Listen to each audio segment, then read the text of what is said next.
والد صاحب نے مجھے پکڑ لیا۔ ان کے ہاتھ میں جوتا تھا اور انہوں نے لوگوں کے سامنے اس ہتھیار کا بے لاگ استعمال شروع کر دیا۔ میں نے سڑک پر دوڑ لگا دی۔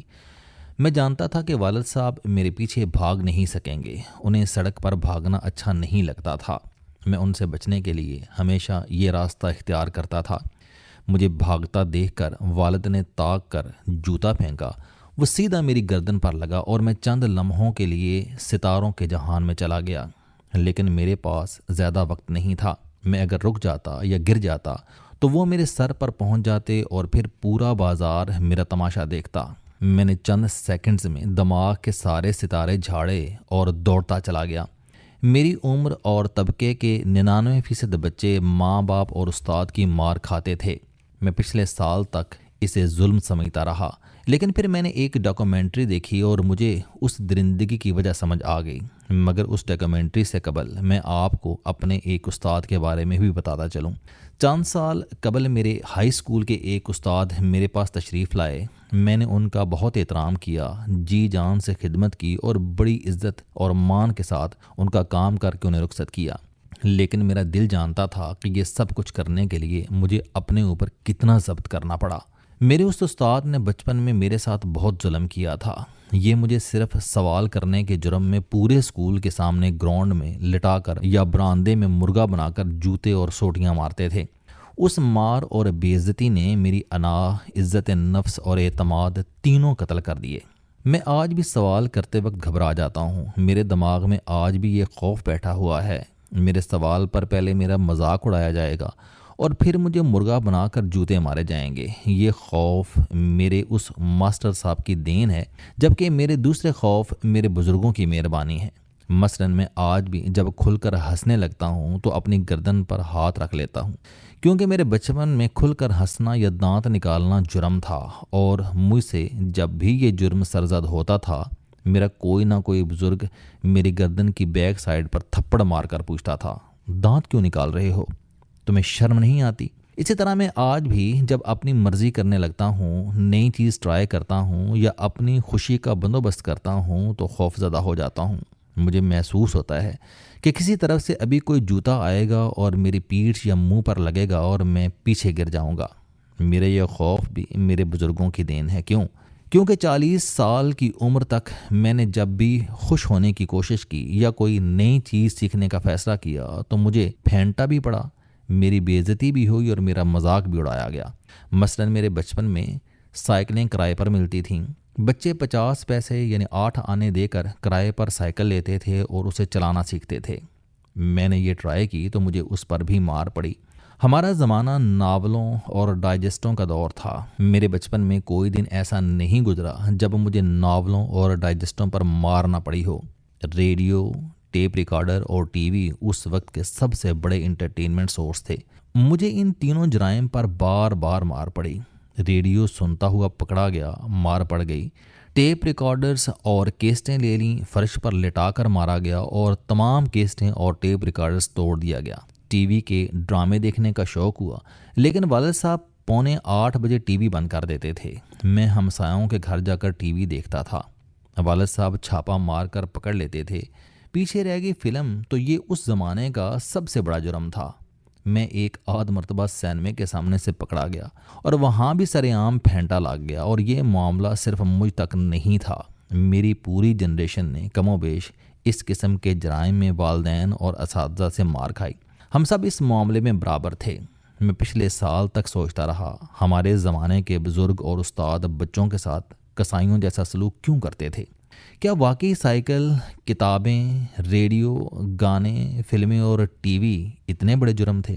اور اگر تھے تو یہ وقت کے ساتھ ساتھ ہماری سوسائٹی کا حصہ کیسے بن گئے؟ یہ آج جرائم کیوں نہیں ہیں؟ لیکن پھر مجھے پچھلے سال دنیا کے معروف باڈی بلڈر، اداکار اور سیاستدان آرنلڈ شوائزر کی ڈاکومنٹری دیکھنے کا اتفاق ہوا۔ اس میں اس نے انکشاف کیا کہ اس کے والد پولیس مین تھے۔ والد نے دوسری جنگ عظیم دیکھی تھی جس نے ان کی نفسیات بدل کر رکھ دی، لہٰذا وہ روز انہیں اور ان کے بھائی کو پھینٹا لگاتے تھے۔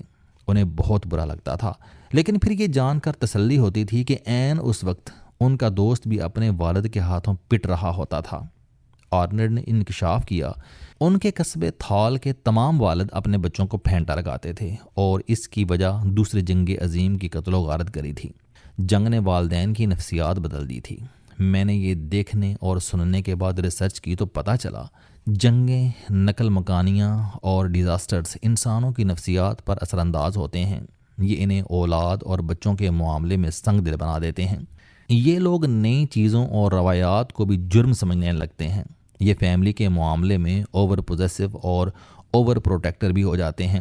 ہمارے بزرگوں نے دوسری جنگ عظیم کے ساتھ ساتھ 1947 کا بٹوارا بھی دیکھا تھا، اور اس دوران انسانوں کے ایسے ایسے بھیانک روپ ان کے سامنے آئے کہ ان کا انسانیت سے اعتماد اٹھ گیا تھا۔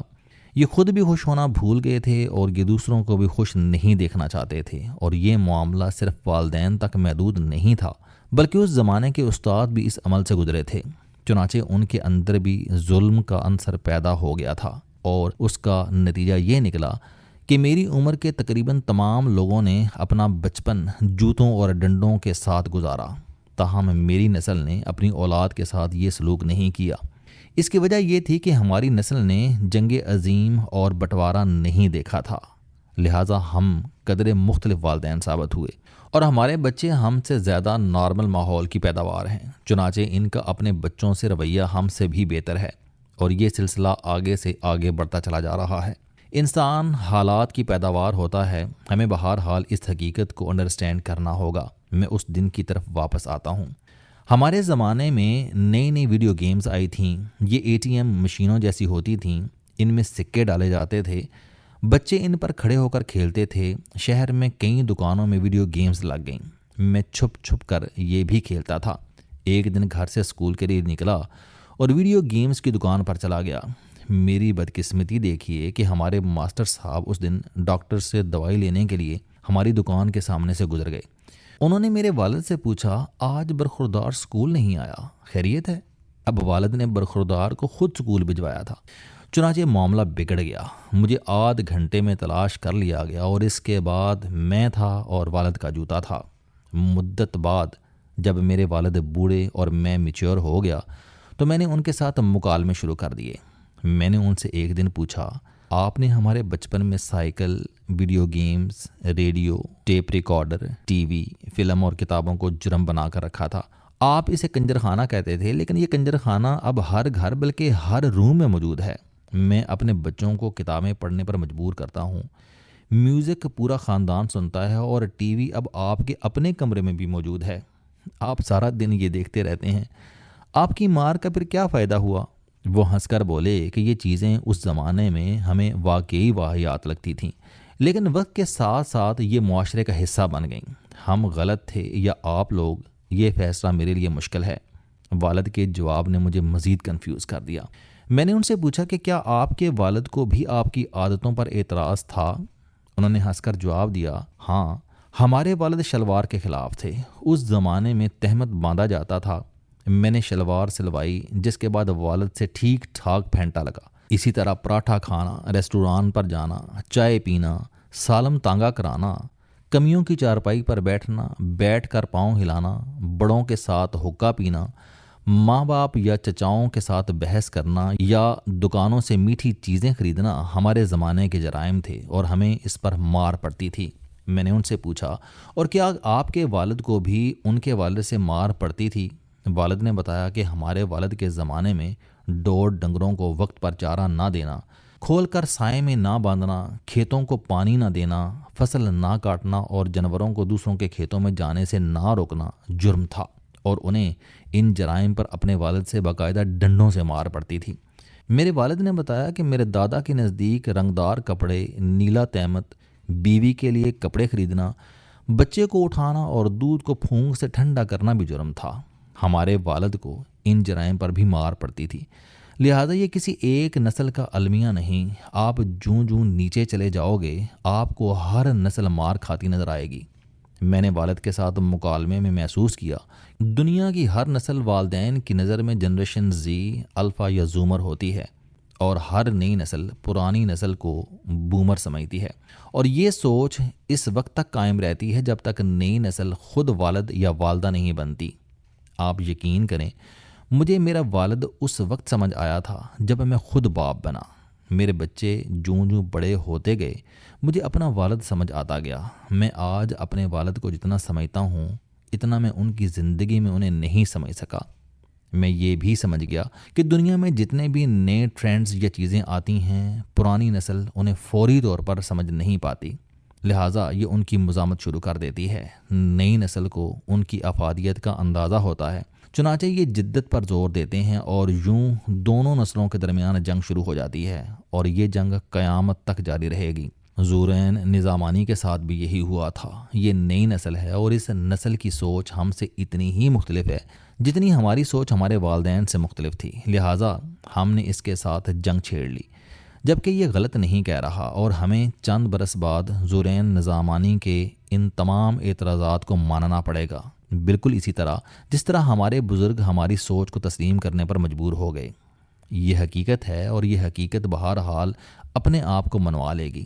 چنانچہ میں سمجھتا ہوں کہ زورین نظامانی غلط نہیں کہہ رہا، بس ہم بومرز اس کی بات نہیں سمجھ پا رہے، بالکل اسی طرح جس طرح ہمارے بزرگوں نے ہماری سوچ اور ہماری ٹیکنالوجی کو نہیں سمجھا تھا۔